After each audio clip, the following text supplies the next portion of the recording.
What's happening, everybody? It's Boxing Day. Still in TQs from Christmas Eve. That actually, as boring of a morning as that was, the TQ's position ended up working out. So, we're up just slightly, maybe 2R at this point.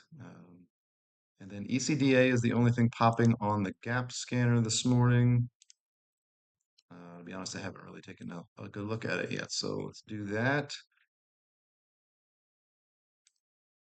Let's get a daily chart up here. Yeah, so it's got the volume. I like to see days like this. Big, big gap up and slam. So let's see, how many shares are we going to want to take on this thing?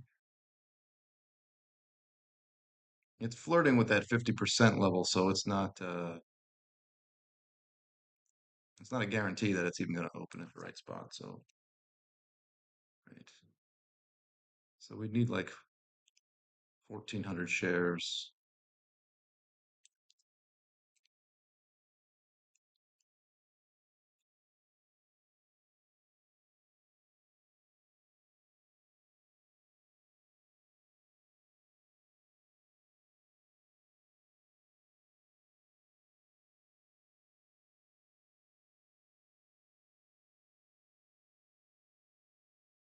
Looks like locate 7 is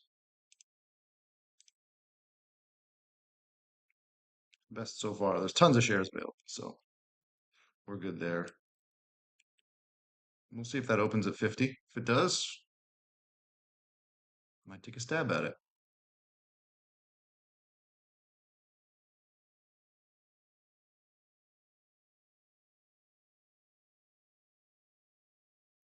And again, just like the other day, it's I'm not married to taking anything that doesn't look really good, especially given that it is the holiday week.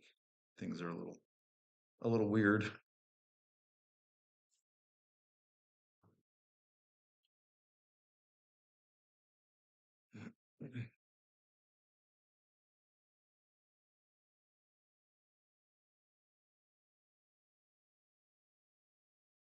Here, but no, not even the cat wants to hang out with me. That's fine.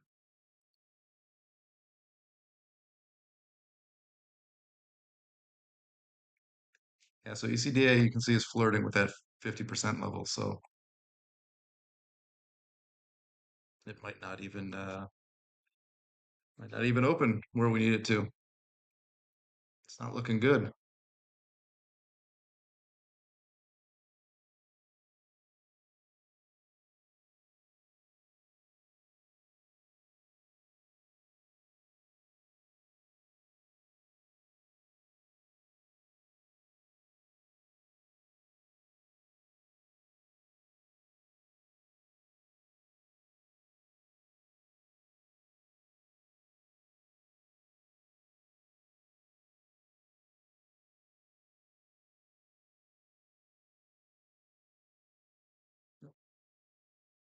All right. So it didn't open where we needed it to.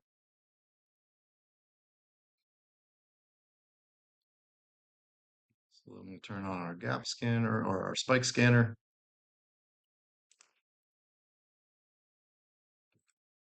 Let that do its thing. We'll keep an eye on the TQs just in case it happens to have a huge down candle here. If we would get stopped out before 9:35, then I would enter again at 9:35. But I don't think that's likely to happen. But we'll set it up just in case.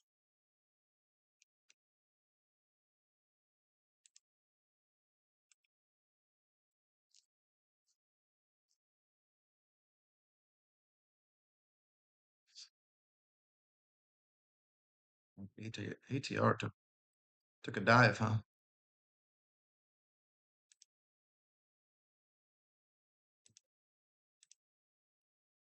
So we need 629 shares if that did occur. I don't think that's likely. Doesn't matter what I think, does it?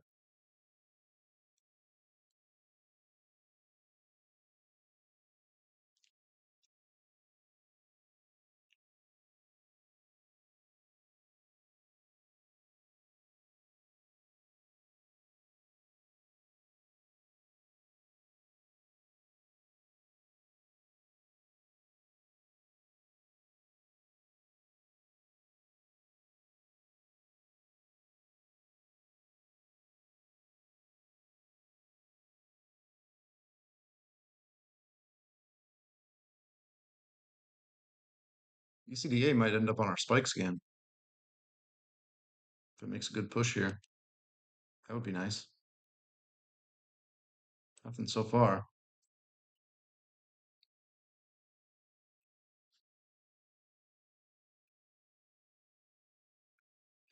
Let's see, it opened where? 115.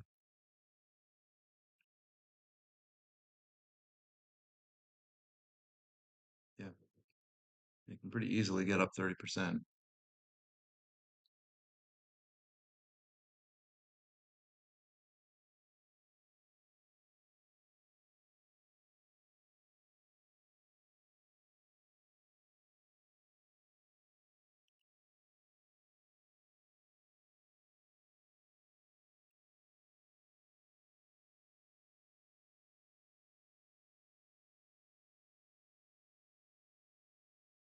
That's fine.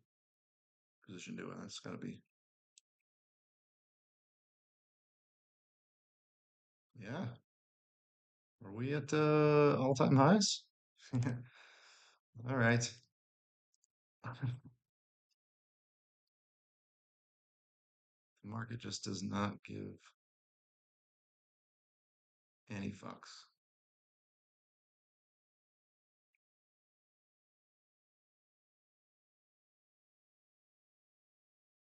Yeah, I wish I was still full size in the SPY and the Qs, but it's the drawback to being at Schwab. It's not good that the Qs are lagging so well, though, or so much.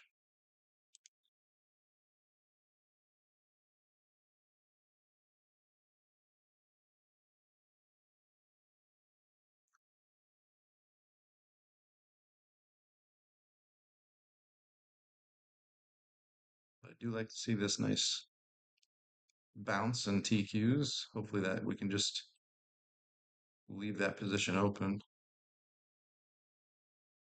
still got our alert set at 10R, which is 57.44. Don't think it's likely to hit that today, but you know, if SPY keeps pushing and the Qs follow, we could get a pretty good grind up. So maybe sometime next week, hit that profit target.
I'll wait to see if anything hits the spike scanner.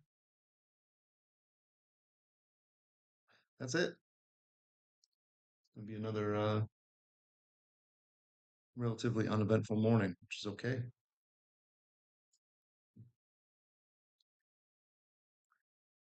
In profit and uneventful is a good day.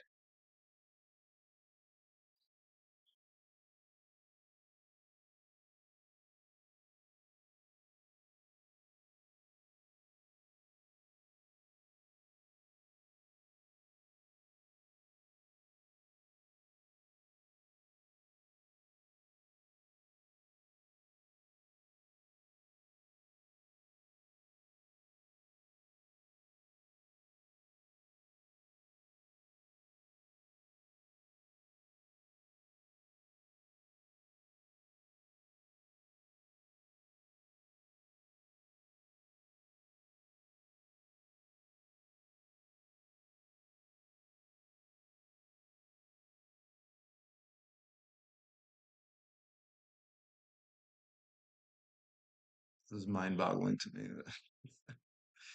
the Tesla strength. It's crazy.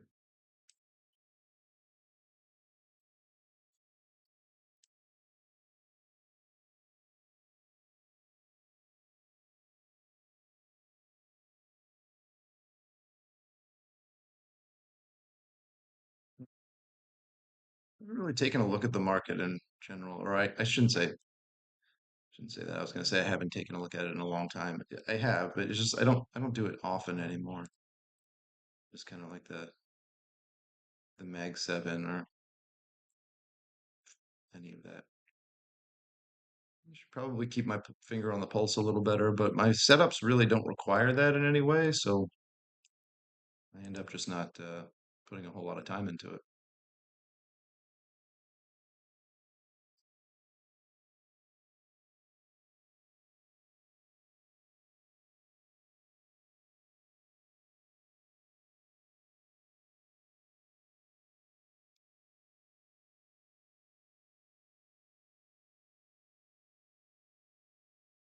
Pretty soon I'm just going to wrap it up and go out and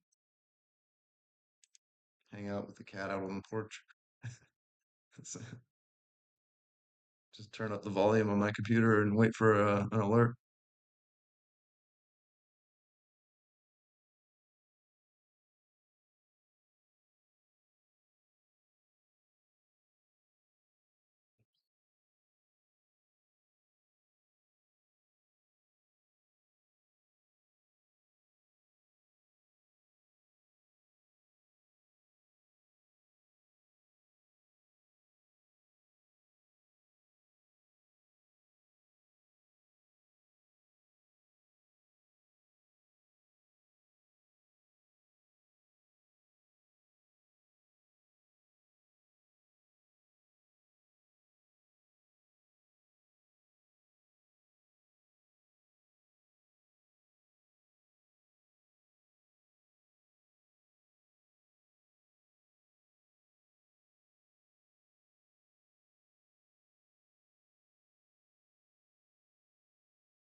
Oh, if it's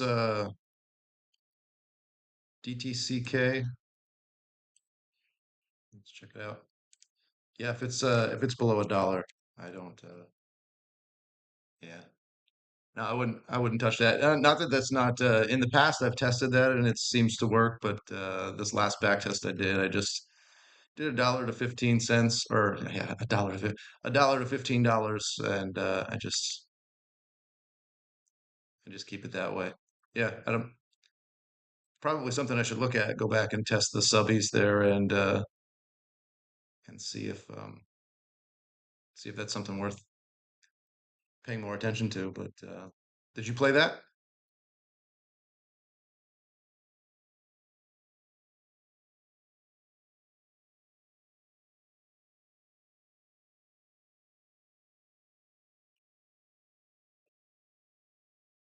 No, so SLV is not something that I typically would pay attention to. It's just not one of my setups. So I'm very much like a systematic trader, and that's not something that I've tested. So yeah, it's not something I would keep an eye on. But that's what I would call someone else's money, right? It doesn't mean it's not going to work. Doesn't mean it's not a good idea. It might be a great thesis, and what a good play, you know. But yeah, it's just not something that I've paid attention to. So yeah, it does look like it's been having a good run lately, right? I mean, does that mean it's ready for a short? I don't know. Yeah, you could have made an argument for shorting back here on the 17th too, when it gapped up. But that wouldn't have worked out so well if you, you held it for multiple days. I'm not saying you're wrong, but yeah, it's just not it's not a system of any sort that I've tested, so it's not on my radar at all. I appreciate you calling that out though.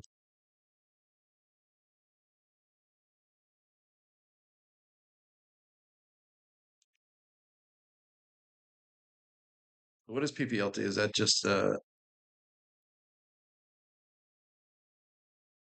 it's platinum? Okay.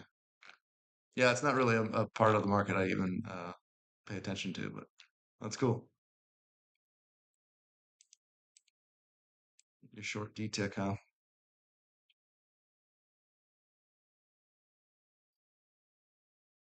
Do you short right at the open, or did you get in pre-market?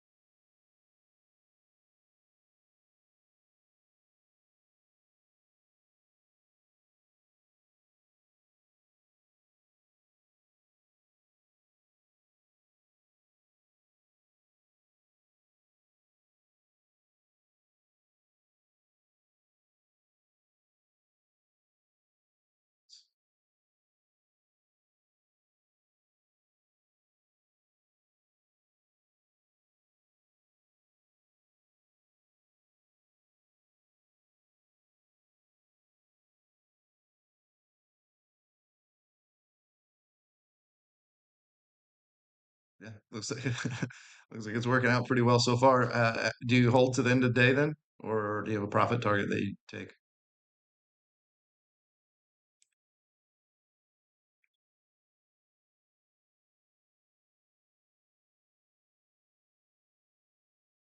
And feel free to tell me you don't feel like answering my questions. I'm just don't have anything going on, so I'll keep peppering you with my curiosity.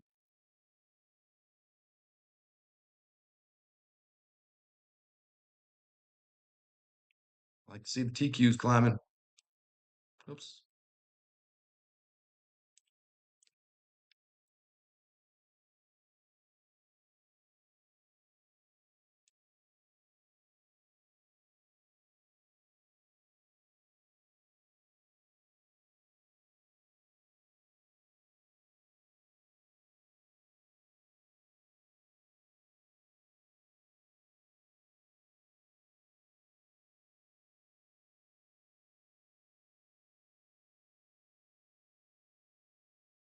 We thought ACDA might have a nice little pop up and get hit on my spike scanner here, but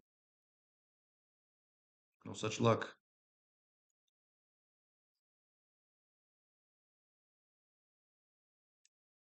Yeah, I feel like the the low dollar plays or even the sub dollar plays.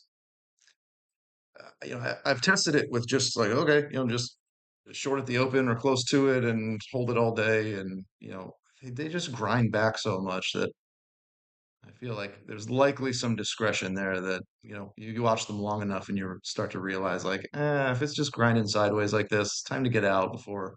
You can always recycle shares, right? Too, as long as they're not restricted. But you can always get out, and then if it pops back up, short it a little more. That's if you're sitting all day. My systems are such that I only have to be here for the first 30 minutes and then check in throughout the day because that's how I want to trade. And I don't know that I would ever want to sit and watch the screens all day. I mean, I guess if it was, if you could show yourself that it makes a lot more profit that way, then it's probably worth it, right? But there would have to be a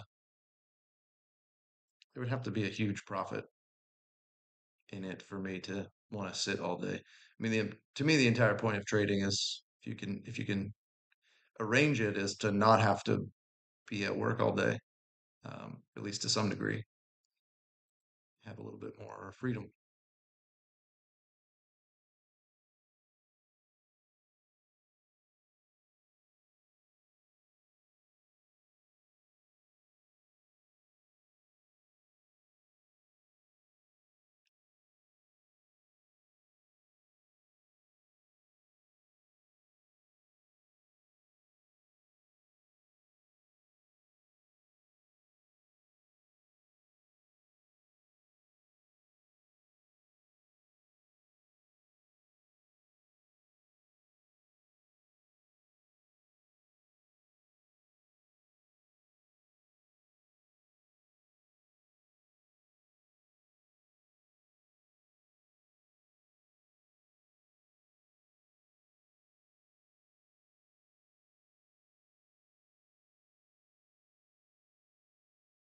All these old watch lists on Thinkorswim, I don't even know what they do. Should really remove those.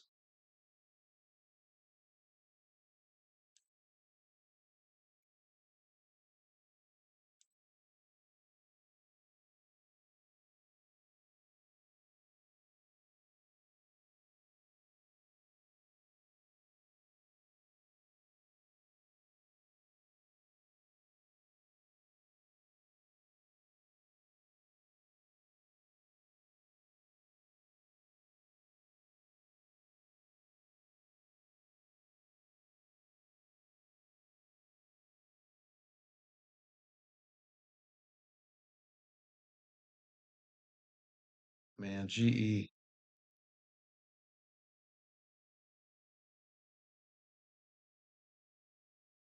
Remember when GE was like just having the worst shit time ever?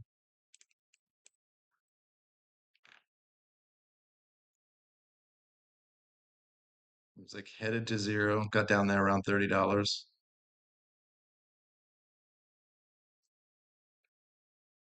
Now it's up over three. That's crazy.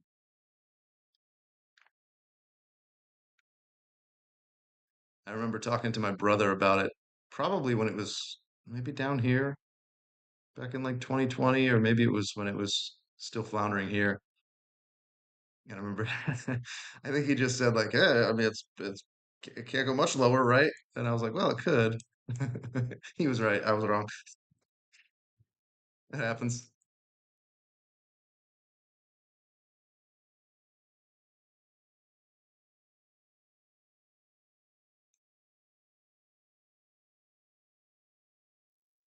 Subby para 50. Ooh, something just hit my subby scans. It was ECDA. All right.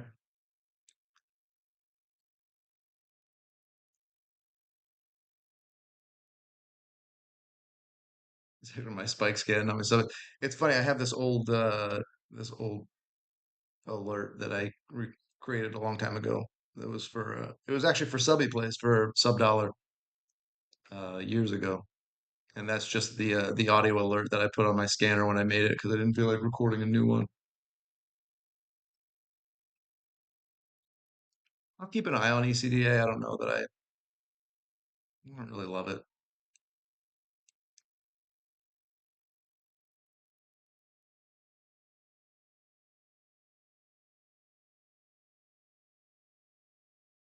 I'm also like these spike plays are relatively new, and I'm really just kind of testing them anyway. I don't know that I love the play in general, but I don't use Edge to trade. I'm not familiar with that.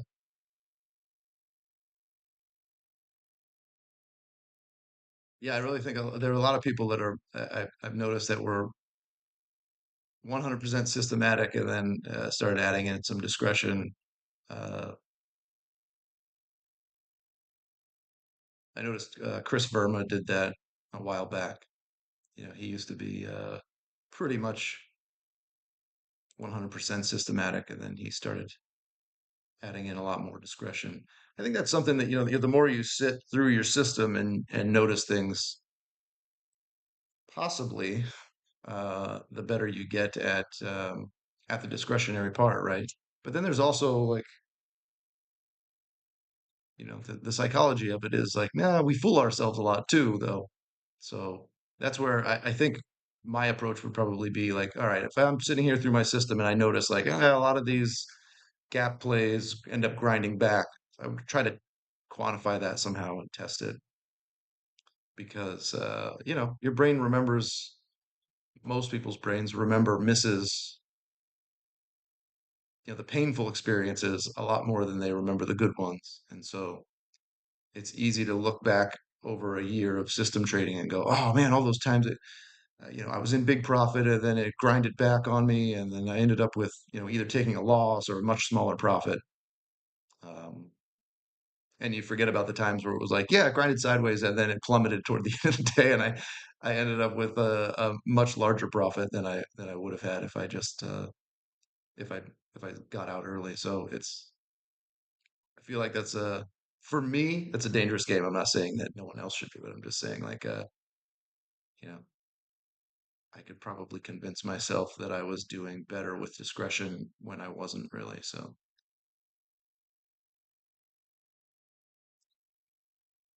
it would set me up too for like for starting to doubt myself. That's why I stick to system trading because, or at least for the most part, uh,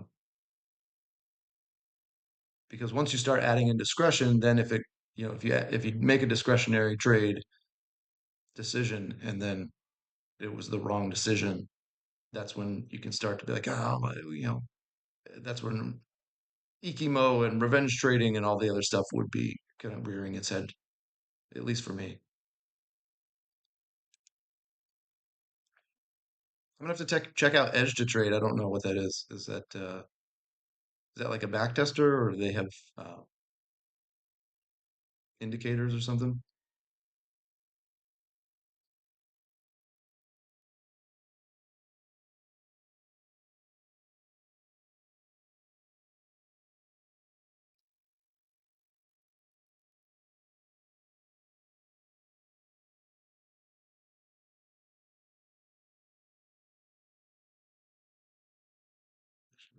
I can just look at it right now because there's nothing going on.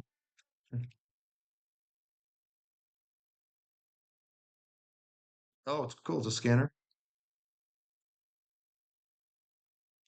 I feel like I have heard of this before, or like I've taken a look at it.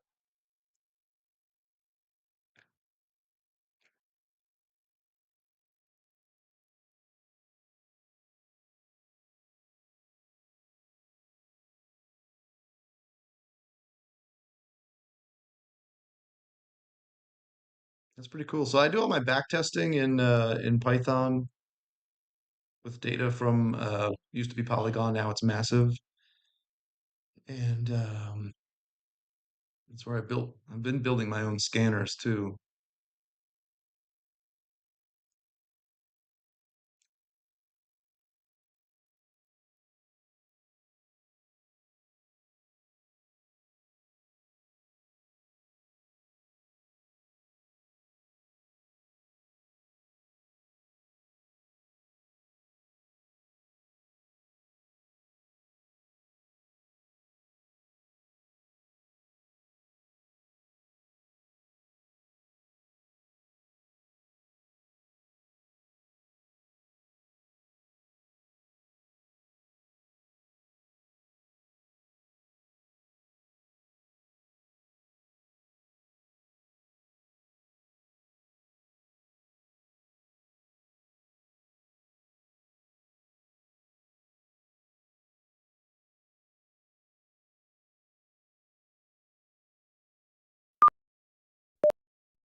Yeah, that's cool. It's good that those things are out there. I remember when Spike Eat first came out, and that was, to my knowledge, or at least in my experience, that was like the first. Chubby Para 50. It's another subby, another Spiky. What popped ECDA again? Oh, that's interesting. Um, yeah, when Spike Eat first came out, and it was just like, hey, now everybody can backtest, and you don't have to have like coding skills. I was like, holy shit, that's amazing. Because up until then, you had to be pretty good with Python and or some other coding language to be able to grab data from places like Polygon.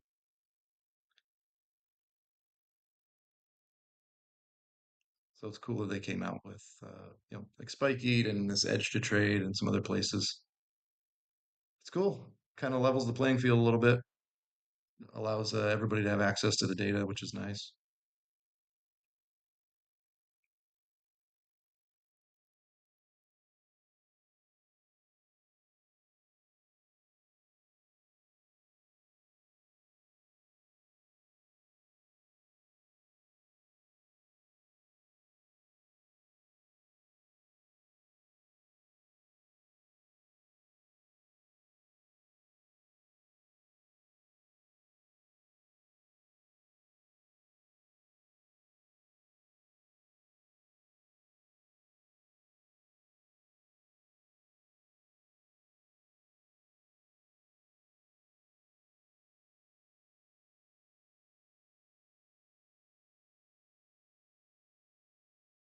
Yeah, I'm typically one entry, one exit.